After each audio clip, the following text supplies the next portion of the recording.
Je sais que cette année, quelques-uns seront séparés de ceux qu'ils aiment à Noël.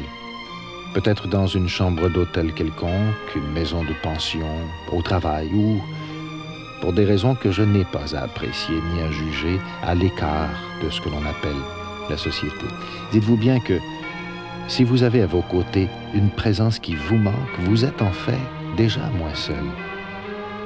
Là-bas, sachez qu'ici aussi, quelqu'un pense à vous et attend.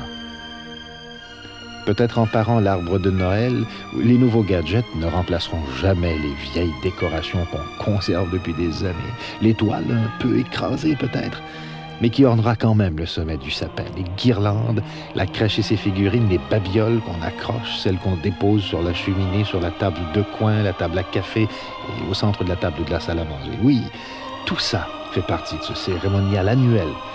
Et avec aussi le garde-robe où on a caché des cadeaux. Il faudra empêcher les enfants de fureter. Et puis l'odeur qui flotte dans la maison, les épices, le beignet, la dinde, le pâté, le gâteau aux fruits. Toutes ces choses qui font que Noël ne serait pas Noël si elle n'y était pas. Mais Noël veut dire beaucoup de choses.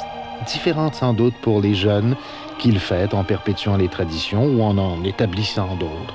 Pour les amoureux qui font ensemble le magasinage et en profiteront pour se bâtir des souvenirs.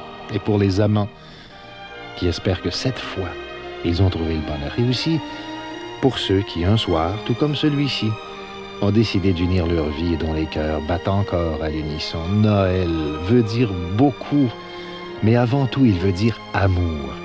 Il y aura une couronne à la porte, d'autres aux fenêtres sans doute, et puis les clochettes, et puis le bas près de la cheminée. Ne vous en faites pas. L'ambiance vous gagnera aussi, et vous répéterez comme nous à tous ceux qui vous sont chers, le traditionnel Joyeux Noël.